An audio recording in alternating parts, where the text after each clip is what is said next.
శ్రీ గురుభ్యో నమ.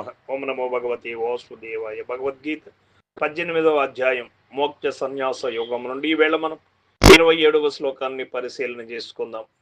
రాగీ కర్మ ఫల ప్రేప్సు లుబ్ధో హింసాత్మకో అశుచి హర్షశోకాన్విత కర్త రాజసః పరికీర్తితః. భగవానులు చెబుతూ ఉన్నారు, ఈ యొక్క రాజసిక కర్త యొక్క స్వభావం ఎట్లా ఉంటుంది అంటే అనురాగము, బంధువాదులందు అభిమానము గలవాడును, కర్మఫలమును ఆశించువాడును, లోభియు, హింసా స్వభావము గలవాడును, శుచిత్వము లేనివాడును, కార్యము సిద్ధించినప్పుడు సంతోషముతోను చెడినప్పుడు దుఃఖముతోను కూడి ఉండువాడు నగు కర్త రాజస కర్త అని చెప్పబడును అని చెప్పాడు పరమాత్మ. ఇక్కడ ఈ పై లక్షణములు గలవాడు రాజస కర్త అని చెప్పబడుట వలన ఉత్తముడగు వాడు ఆ లక్షణములను త్యజించి వేయవలెననుట స్పష్టముగా మనకు తెలియబడుతున్నది.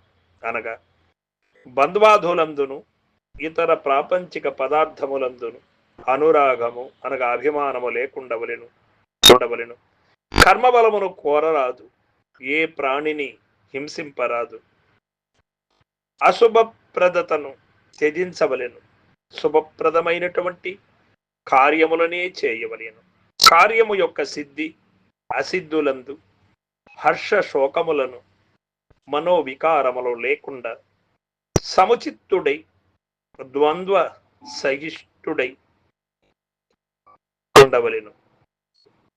ప్రతి వాడును తన హృదయమును పరిశోధించుకొని ఈ పైన తెలిపిన రాజస కర్త యొక్క లక్షణములున్నచో వానిని ప్రయత్నపూర్వకముగా విడనాడి సాత్విక కర్తయే అయి ఉండులాగున చూడవలెను.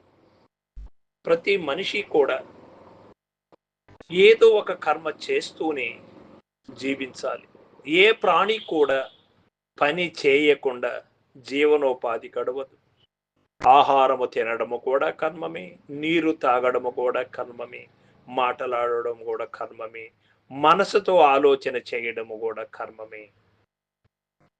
కావున ఈ కర్మ చేసేటప్పుడు నేర్పరితనము కలిగి సాత్విక స్వభావముతో సద్గురుమూర్తి సూచన మేర ఎవరైతే వ్యవహారం అనగా పనులు కర్మం చేస్తూ ఉంటారో అటువంటి వారు బంధ విముక్తులై భ్రాంతి రహితులై ఈ మానవ జీవితాన్ని సునాయాసంగా నడుపుకోగలడు.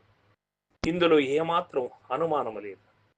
ఈ యొక్క సాత్విక గుణము కలిగినటువంటి వాడు ఏ పని చేయడానికైనా భయపడవలసిన అవసరం ఉండదు అతనికి. ఎందుచేత అంటే గురుముఖత తాను ఎన్నుకుండేటువంటి కర్మలు శాస్త్రయుక్తముగా ఉంటాయి, పరప్రాణుల హితము కోరి ఉంటాయి, స్వార్థము లేకుండా ఉంటుంది. కాబట్టి భయపడవలసినటువంటి అవసరము లేదు. కనుక ఇక్కడ భయము లేకుండా ధీరత్వము కలిగి ఉంటాడు అని చెప్తూ ఉన్నాడు. ద్వంద్వము లేకుండా ఉంటాడు అంటే నాకు అది ఏం అవుతుందా కాదా, అది చెడ్డ మంచా అని ఆలోచన చేయవలసిన అవసరం అతనికి లేదు. ఎందుకు అంటే పరిశీలన చేసి ఏ కర్మ చేయాలనో ఆ కర్మనే ఎన్నుకున్నాడు. పరిశీలన చేసి ఫలాన్ని కోరుకోకుండా చేసేటువంటి విధానాన్ని నేర్పరితనము కలిగి ఉన్నాడు. కనుక అతనికి దుఃఖ రాహిత్యమే కానీ దుఃఖము ఎప్పుడూ రాదు. ఎప్పుడు రాగ అనురాగములకు అతీతుడై ఉంటాడు, ద్వంద్వరహితుడై ఉంటాడు. కాబట్టి ఇతను ఎన్నడూ కూడా ఫలాన్ని కోరకుండా చేస్తూ ఉన్నాడు. కాబట్టి బంధితుడు కాడు, బంధింపడు అని మనకు స్పష్టముగా తెలియపడుతూ ఉన్నది. సర్వం సద్గురు పాదార్పణమస్తు. జై గురుదేవ.